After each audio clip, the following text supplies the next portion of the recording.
Hello everyone. तो आज हम बात करेंगे इस वीडियो में ईयर के स्ट्रक्चर के बारे में एंड ईयर डिसऑर्डर्स के बारे में कि ईयर का नॉर्मल स्ट्रक्चर क्या क्या होता है, क्या क्या कंपोजिशंस, क्या क्या पार्ट्स होते हैं और ईयर के अंदर कौन कौन से डिसऑर्डर्स देखने को मिलते हैं। तो चलिए मैं अपनी वीडियो स्टार्ट करती हूँ और आपको बताती हूँ ईयर के बारे में। सबसे पहले हम बात करेंगे ईयर के बारे में कि ईयर क्या होता है। Year is a sensory organ responsible for hearing and balancing. Year एक सेंसरी ऑर्गन है जिसका काम सुनने का और हमारी बॉडी को बैलेंसिंग करने का होता है।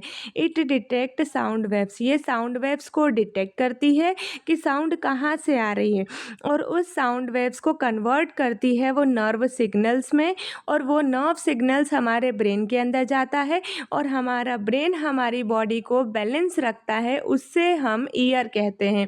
ये ईयर की फिजियोलॉजी थी। अब पार्ट्स ऑफ ईयर देखते हैं तो ईयर के 3 पार्ट्स होते हैं, आउटर ईयर, मिडिल ईयर और इनर ईयर। सबसे पहले हम देखते हैं आउटर ईयर के बारे में। आउटर ईयर का काम ये होता है कि ये साउंड को कलेक्ट करने का काम करता है।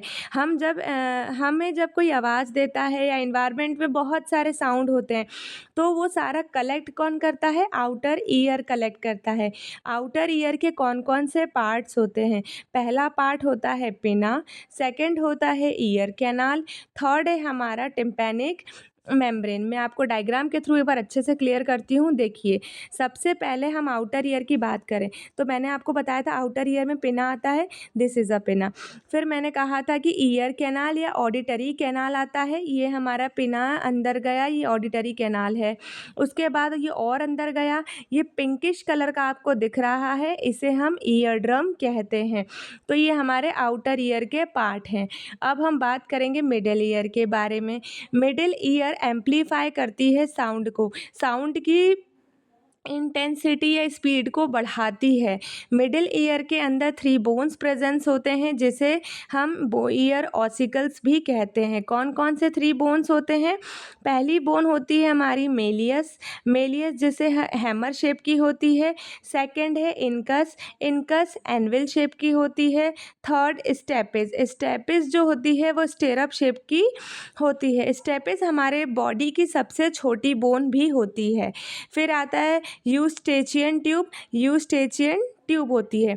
अब हम इसको डायग्राम के थ्रू आपको अच्छे से बताते हैं कि कौन सा पार्ट कहाँ है। मिडिल ईयर में देखिए, ये लिखा है मेलियस, मेलियस बोन है। उसके बाद ये हमारा स्टेपिस बोन है और ये हमारा इनकस बोन है। यूस्टेचियन ट्यूब कहाँ है? तो ये रहा यूस्टेचियन ट्यूब। यूस्टेचियन ट्यूब का काम क्या होता है कि ये ईयर के अंदर जो एयर प्रेशर है उसको मेंटेन रखता है। ठीक है, कि दोनों कान के अंदर एयर प्रेशर मेंटेन रहे। ऐसा नहीं हो कि एक कान के अंदर ज़्यादा एयर प्रेशर है, दूसरे कान के अंदर एयर प्रेशर कम है। यदि एयर प्रेशर में फ्लक्चुएशंस होंगे तो वो हमारे ईयर ड्रम को डैमेज करेगा, इसलिए ये यूस्टेचियन ट्यूब वहाँ प्रेजेंट होती है ताकि एयर प्रेशर को मेंटेन रखे और ईयर ड्रम को ब्रेक होने से रोके। और ये बोन्स का काम क्या होता है? एम्प्लीफाई करते हैं साउंड को। अब उसके बाद थर्ड हम बात करेंगे इनर ईयर के बारे में। इनर ईयर का काम क्या होता है कि ये हमारे बॉडी को बैलेंस करने का काम करते हैं, जिसमें सबसे पहला पार्ट होता है हमारा कॉक्लिया, सेकंड होता है वेस्टिब्यूलर सिस्टम, थर्ड हमारा ऑडिटरी नर्व। तो कॉक्लिया क्या होता है? कॉक्लिया साउंड वाइब्रेशन को कन्वर्ट करता है नर्व सिग्नल्स के अंदर। वेस्टिब्यूलर सिस्टम को हम सेमी सर्कुलर कैनाल कहते हैं, जो कंट्रोल करता है बैलेंस एंड बॉडी के जो पोजीशन होते हैं उसको कंट्रोल करने का काम करता है। थर्ड है हमारा ऑडिटरी नर्व, ऑडिटरी नर्व जो साउंड सिग्नल है उसे ब्रेन तक भेजने का काम करता है। तो अब हम डायग्राम के थ्रू देखिए, ये हमारा सेमी सर्कुलर कैनाल है, ये हमारा वेस्टिब्यूलर नर्व है, उसके बाद ये हमारा ऑडिटरी नर्व और ये हमारा कॉक्लिया है। ठीक है, आई होप आपको यहाँ तक समझ में आया हो। यदि आपको मेरी वीडियो अच्छी लगी हो तो लाइक करें, कमेंट करें और मेरे चैनल को सब्सक्राइब करें। चलिए मैं अपनी वीडियो स्टार्ट करती हूँ और आगे बताती हूँ ईयर डिसऑर्डर्स के बारे में। तो अपन ने पढ़ा कि ईयर के अंदर 3 पार्ट होते हैं, आउटर ईयर, मिडिल ईयर और इनर ईयर। तो प्रॉब्लम्स भी तो किसी को प्रॉब्लम आउटर ईयर में होती होगी, किसी को मिडिल ईयर, किसी को इनर ईयर। तो उस हिसाब में हम देखेंगे कि आउटर ईयर में कौन-कौन से डिसऑर्डर्स होते हैं। तो सबसे पहले हम आउटर ईयर में बात करेंगे ओटाइटिस एक्सटर्ना, सेकंड है हमारा ईयर वैक्स बिल्डअप, थर्ड है हमारा foreign bodies in the year.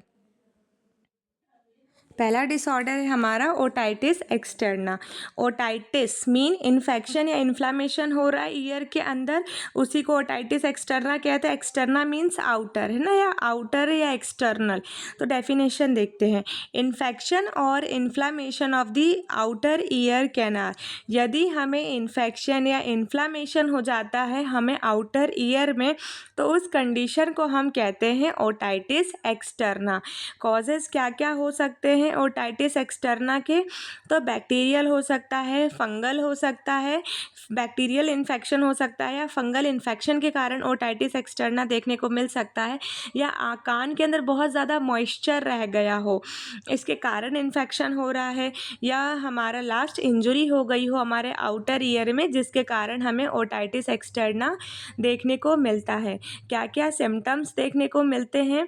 Patient को ईयर पेन देखने को मिलता है, ईचिंग होती है, बहुत ज़्यादा खुजली होती है, स्वेलिंग होती है, बहुत ज़्यादा सूजन सूजन दिखती है, और ईयर से डिस्चार्ज भी देखने को मिलता है ओटाइटिस एक्सटर्ना की कंडीशन में। तो ट्रीटमेंट क्या क्या देंगे हम? पेशेंट को ईयर ड्रॉप्स देंगे, पेन रिलीफ करने के लिए हम एनाल्जेसिक्स देंगे, कीप ईयर ड्राई, हम अपने कान को साफ रखेंगे और हम अपने कान को ड्राई रखेंगे, सूखा रखेंगे, ताकि वहाँ पे इन्फेक्शन ग्रो ना हो सके। क्योंकि यदि हमारे कान के अंदर मॉइस्चर होगा तो बैक्टीरिया एंड फंगी वहाँ ग्रो करेंगी। यदि बैक्टीरिया और फंगी ग्रो करेंगे तो वहाँ इन्फेक्शन या इन्फ्लामेशन तो होगा। तो हमें उसे ठीक करने के लिए हम अपने कान को साफ रखना है और सूखा रखना है। प्रिवेंशंस क्या क्या होंगे ओटाइटिस एक्सटर्ना के? अवॉइड ऑब्जेक्ट इन ईयर, हमें अपने कान के अंदर कुछ भी नहीं डालना है। ड्राई ईयर, हमें अपने कान को सूखा रखना है। यूज़ ईयर प्लग्स, हमें ईयर प्लग्स का यूज़ करना है जिससे कि कोई डस्ट पार्टिकल्स, बैक्टीरिया, मॉइस्चर ना रहे कान के अंदर। यदि ये सब नहीं रहेगा तो ओटाइटिस एक्सटर्ना भी नहीं होगा।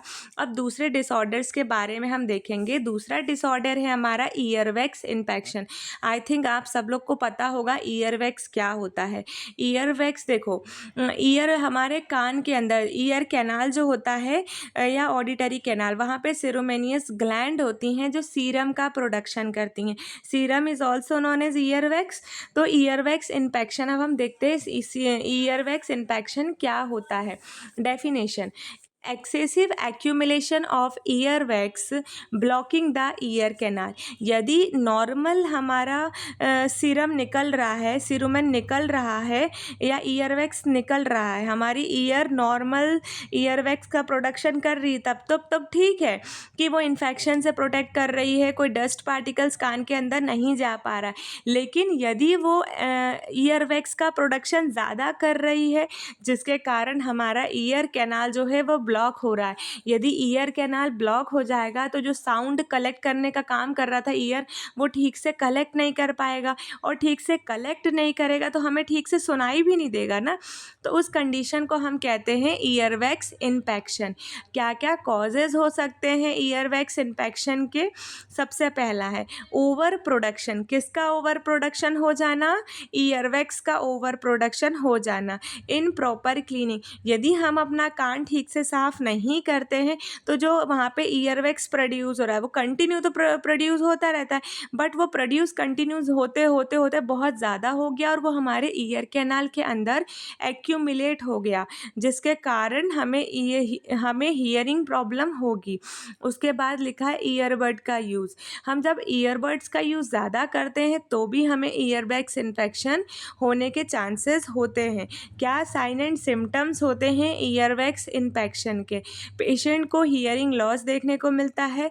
ईयर एक मतलब ईयर में पेन होता है, फुलनेस, पेशेंट को ऐसा लगता है कि उसके कान में कुछ चला गया, उसे कान में बहुत ज़्यादा खुजली होती है, उसे टिनाइटिस देखने को मिलता है, मतलब उसके कान में ऐसा लगता है कि उसके कान में रिंगिंग या बल्जिंग साउंड सुनाई दे रही है, उसके कान में कुछ है, ऐसा होता है ईयरवैक्स इन्फेक्शन की कंडीशन में। क्या ट्रीटमेंट देंगे? तो हम पेशेंट को ईयर ड्रॉप्स देंगे, इरिगेशन करेंगे, हम क्लीन करेंगे, वाटर या सॉल्यूशन हम ईयर में डालेंगे, ईयर में डालने के बाद हम उसे इरिगेशन करेंगे, उसका क्लीनिंग करेंगे ईयर का, या manual removal by the doctor. यदि वो इरिगेशन से भी ठीक नहीं हो रहा है तो डॉक्टर उसको मैनुअली रिमूव करेंगे।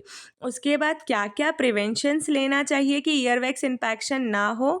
तो अवॉइड कॉटन स्वैब, हमें कॉटन स्वैब का यूज़ नहीं करना चाहिए। क्लीन आउटर ईयर जेंटली, हमें अपने आउटर ईयर को क्लीन करते रहना चाहिए जिससे कि वहाँ पे एबनॉर्मल एक्यूमुलेशन ना हो। ठीक है, आई होप आपको ईयरवैक्स इन्फेक्शन भी समझ में आया होगा। थर्ड डिसऑर्डर हम देखेंगे आउटर ईयर की, फॉरेन बॉडीज़ इन ईयर। नाम से पता चल रहा है फॉरेन मतलब बाहर से कोई चीज़ आई है, बॉडीज़ मतलब जैसे इंसेक्ट हो गई, ऑब्जेक्ट लाइक बीड्स हो गई, इंसेक्ट हो गए, या कॉटन स्वैब हो गया स्टक इन द ईयर। कोई भी इंसेक्ट थी, बीड्स थी या कॉटन स्वैब था, वो हमारे कान के अंदर जाके स्टक हो गया, अटक गया है और वो हट नहीं रहा है, जिसके कारण हमें हियरिंग प्रॉब्लम हो रही है या हमारी बॉडी बैलेंसिंग भी ठीक से नहीं हो रही है। तो उस कंडीशन को हम कहते हैं फॉरेन बॉडीज़। ठीक है, क्या क्या कॉजेज़ हो सकते हैं फॉरेन बॉडीज़ होने के? तो पहला हमारा कॉजेज़ होगा एक्सीडेंटल इंसर्शन। यदि किसी एक्सीडेंट के थ्रू हमारे ईयर में कुछ चला गया है, उसे हम चला गया है जो फॉरेन बॉडीज़ को कॉज कर रहा है, या क्यूरोसिटी, कॉमन इन चिल्ड्रन, बहुत ज़्यादा क्यूरोसिटी होती है कुछ चीज़ कान में डालने की। जैसे बच्चे हैं ना, कुछ भी दाल चना कुछ भी जो होता है वो क्यूरोसिटी में डाल लेते हैं कान के अंदर। सिम्टम्स क्या क्या देखने को मिलता है पेशेंट के अंदर? पेशेंट को पेन देखने को मिलता है, हियरिंग लॉस देखने को मिलता है, उसे सुनाई नहीं देता है ठीक से, उसे टिनाइटिस या रिंगिंग साउंड सुनाई देता है कान के अंदर, उन्हें ईयर डिस्चार्ज देखने को मिलता है और डिजीनेस देखने को मिलता है। अब ईयर का काम ही था बॉडी का बैलेंस करना और सुनने के में हेल्प करना, बट यदि हमारा ईयर में ही प्रॉब्लम हो गई तो हमारी बॉडी तो बैलेंस होगी नहीं और हमें ठीक से सुनाई भी नहीं देगा। उसके बाद क्या क्या ट्रीटमेंट करेंगे फॉरेन बॉडीज़ को रिमूव करने के लिए?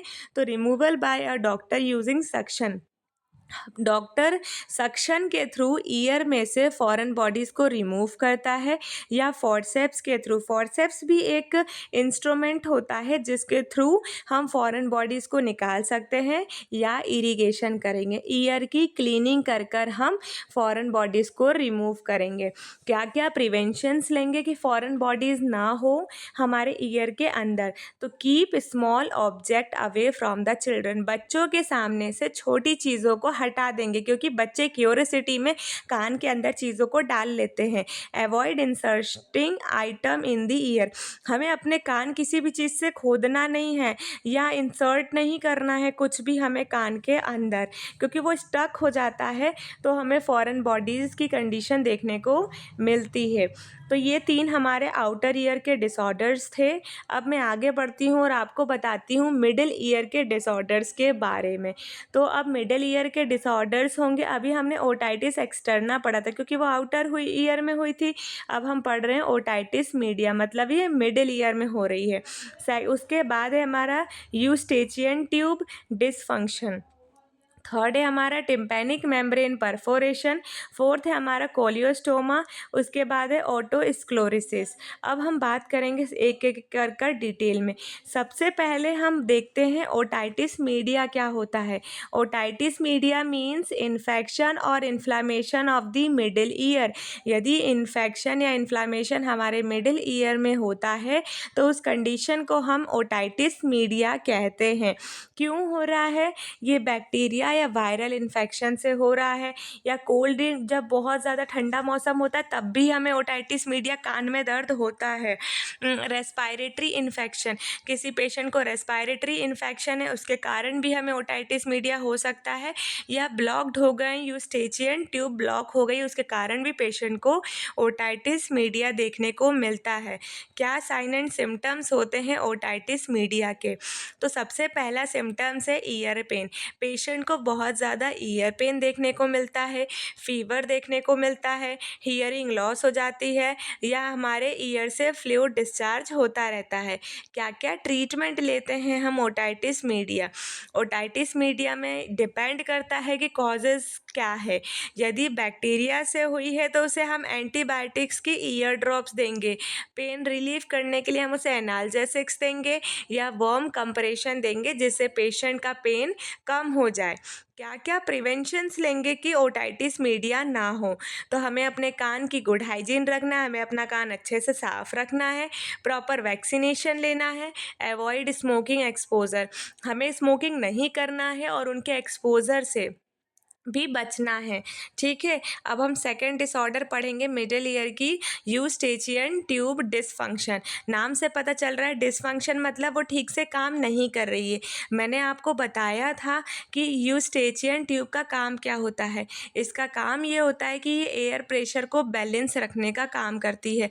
बोथ ईयर्स के अंदर एयर प्रेशर को बैलेंस रखने का काम करती है, उसी को हम यूस्टेचियन ट्यूब कहते हैं। चलिए अब हम डेफिनेशन देखते हैं यूस्टेचियन डिसफंक्शन क्या होता है। ब्लॉकेज और improper functioning of the Eustachian tube causing ear pressure issue. यदि हमारे इस यूस्टेचियन ट्यूब के अंदर कोई ब्लॉकेज हो गई है या इनप्रॉपर फंक्शन कर रहा है जिसके कारण हमें कान के अंदर ईयर प्रेशर में इशू आ रहा है, इनबैलेंस हो रहा है, प्रेशर कोई फिक्स नहीं जा पा रहा है क्योंकि उसमें कोई ब्लॉकेज या इनप्रॉपर फंक्शन कर रहा है, इस वजह से ईयर प्रेशर में इशू देखने को मिल रहा है। क्या क्या कॉजेज़ हो सकते हैं यूस्टेचियन ट्यूब डिसफंक्शन के? तो पहला हम कह सकते हैं पेशेंट को कोई एलर्जी हो गई हो या कोल्ड में हो गया हो, साइनस इन्फेक्शन हो गया हो, एल्टीट्यूड चेंजेस। एल्टीट्यूड चेंजेस का मतलब होता है कि ज़्यादा ऊंचाई पे चले जाने के कारण। उसके बाद सिम्टम्स देखते हैं, तो क्या लगता है पेशेंट को? ईयर फुलनेस, उसको ऐसा लगता है कि उसके कान में कुछ चला गया है, उसका कान में ऐसा लगता है उसे कि कुछ चला गया है, कुछ भरा भरा सा है, हमारा कान भर रहा है, ऐसा पेशेंट को फील होता है। मफ्ड हियरिंग, उसे ठीक से क्लियर आवाज़ भी नहीं आती है, पॉपिंग साउंड देखने को मिलता है या डिजीनेस देखने को मिलता है। क्या क्या ट्रीटमेंट लेगा पेशेंट को यदि यूस्टेचियन ट्यूब डिसफंक्शन हुआ है? तो पहला है हमारा डीकंजेस्टेंट्स लेगा, एंटीहिस्टामिन्स लेगा या नेज़ल स्प्रे लेगा, यॉर्निंग या सॉल्विंग एक्सरसाइज करेगा क्योंकि ये नेज़ल पार्ट से अटैच होती है, इसलिए डीकंजेस्टेंट दिया ताकि जो म्यूकस वगैरह जमा हुआ है तो वो ठीक से डिज़ोल्व हो जाए ताकि पर्सन सांस भी ले सके ठीक से।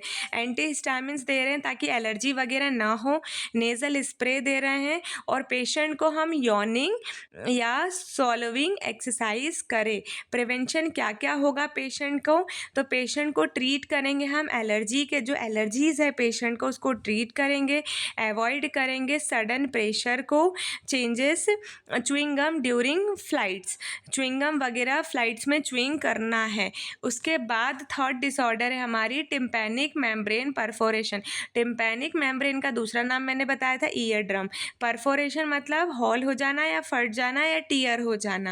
तो टिम्पैनिक मेम्ब्रेन परफोरेशन नाम से क्लियर हो रहा है कि ईयर ड्रम में ही कोई ना कोई प्रॉब्लम है, परफोरेशन हो गया है, हॉल या टीयर हो गई है। तो डेफिनेशन देखते हैं, अ होल और tier in the ear drum. यदि हमारे ईयर ड्रम के अंदर कोई छेद हो गया है या ईयर ड्रम फट गया है तो उस कंडीशन को हम बोलेंगे टिम्पैनिक मेम्ब्रेन परफोरेशन। क्या क्या कॉजेज़ हो सकते हैं टिम्पैनिक मेम्ब्रेन परफोरेशन के?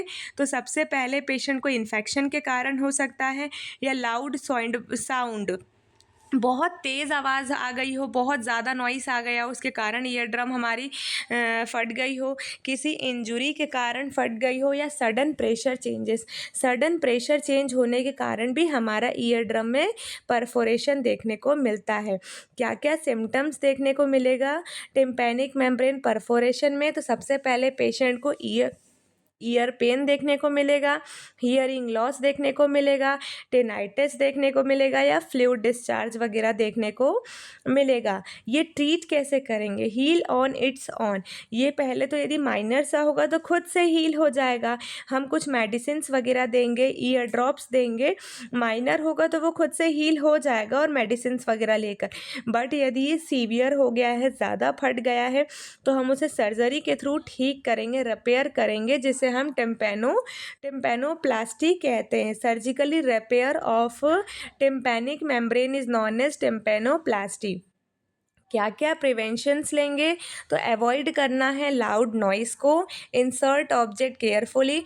यदि हम कान के अंदर कोई भी ऑब्जेक्ट डाल रहे हैं तो उसे केयरफुली इंसर्ट करना है, ज़्यादा डीप नहीं इंसर्ट करना है।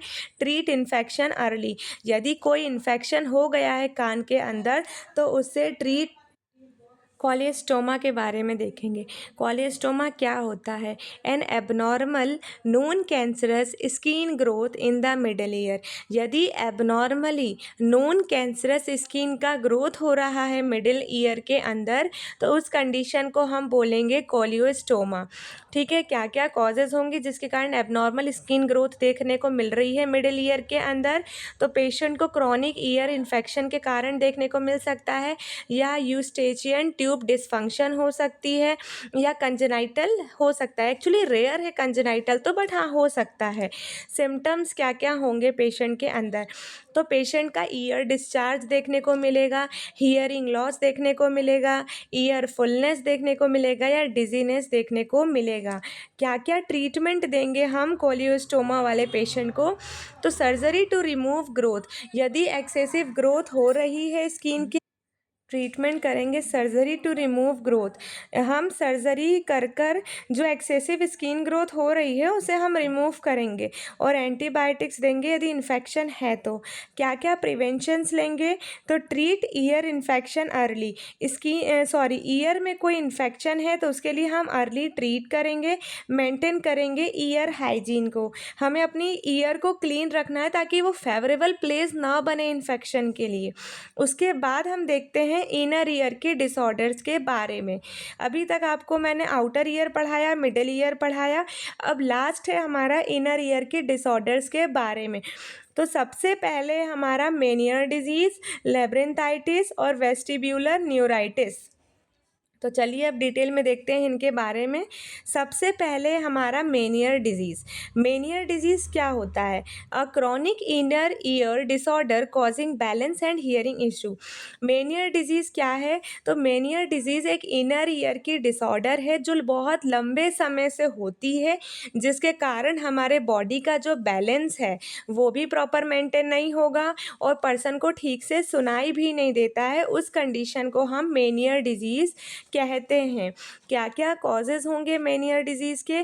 तो जो एग्जैक्ट कॉज है वो अननोन है। मेडिकल फील्ड में हम अननोन को इडियोपैथी कहते हैं, बट हम ये कह सकते हैं कि linked to fluid filled up in the inner ear. यदि हमारे कान के अंदर एबनॉर्मल फ्लूइड का बिल्डअप हो जाता है उसे इनर ईयर कहते हैं। तो कौन सा फ्लूइड होता है इनर ईयर के अंदर? तो आपने पढ़ा होगा पेरिलिम्फ और एंडोलिम्फ, ये फ्लूइड होते हैं हमारे इनर ईयर के अंदर। यदि इसके अंदर एबनॉर्मल फ्लूइड बिल्डअप हो जाता है जिसके कारण हमें ना तो ठीक से सुनाई दे रहा है ना हमारी बॉडी बैलेंस हो पा रही है, तो उस कंडीशन को हम मेनियर डिजीज़ कहते हैं। क्या क्या सिम्टम्स देखने को मिलेगा पेशेंट के अंदर? पेशेंट को वर्टिगो होगा, वर्टिगो मतलब चक्कर आएंगे पेशेंट को, हियरिंग लॉस होगा, टिनाइटिस देखने को मिलेगा, या ईयर फुलनेस देखने को मिलेगा। क्या क्या ट्रीटमेंट देंगे हम पेशेंट को? पेशेंट को हम मेडिकेशंस देंगे, लो सॉल्ट डाइट।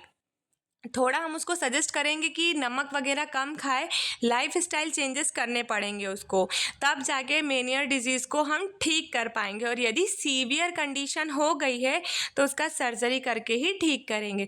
प्रिवेंशन क्या है?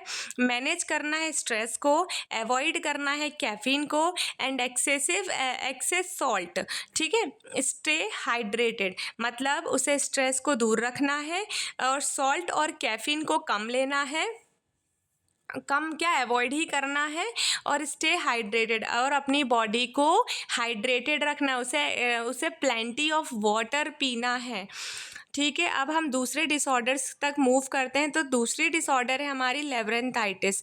लेब्रिंथाइटिस क्या है? तो labyrinthitis is the infection and inflammation of the labyrinth. ये यदि हमारे लेब्रिंथ वाला जो एरिया होता है उसमें यदि इन्फेक्शन या इन्फ्लामेशन हो जाता है तो उस कंडीशन को हम कहते हैं लेब्रिंथाइटिस, जो अफेक्ट करता है balance and hearing of a body. कौन कौन से कॉजेज होते हैं लेब्रिंथाइटिस के? तो सबसे पहला मेन कॉजेज है वायरल इन्फेक्शन। वायरल इन्फेक्शन से हमें लेब्रिंथाइटिस देखने को मिलता है। बैक्टीरियल इन्फेक्शन रेयर है। तो कॉमनली यदि हमें लेब्रिंथाइटिस हो रहा है तो वो वायरल इन्फेक्शन से होगा। या ऑटो इम्यून डिजीज़ है।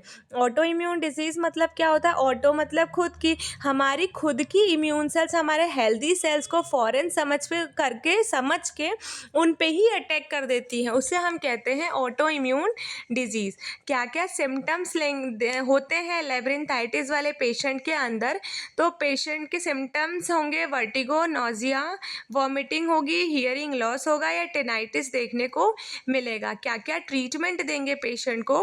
तो पेशेंट प्रॉपर रेस्ट करने हैं, एंटीवायरल या एंटीबायोटिक मेडिसिन देंगे। यदि वायरल के थ्रू लेब्रिंथाइटिस हुई है तो उसे एंटीवायरल देंगे, यदि बैक्टीरिया के थ्रू हुई है तो उसे एंटीबायोटिक्स मेडिसिन देंगे, और वेस्टिब्यूलर रिहैबिलिटेशन एक्सरसाइज भी ट्रीट करेंगे। उसके बाद प्रिवेंशन, क्या क्या प्रिवेंशंस लेंगे जिससे लेब्रिंथाइटिस कम कर सके? तो पहला लिखा है ट्रीट रेस्पायरेटरी इन्फेक्शन। यदि रेस्पायरेटरी में कोई इन्फेक्शन हुआ है तो उसे अर्ली ट्रीट करना है।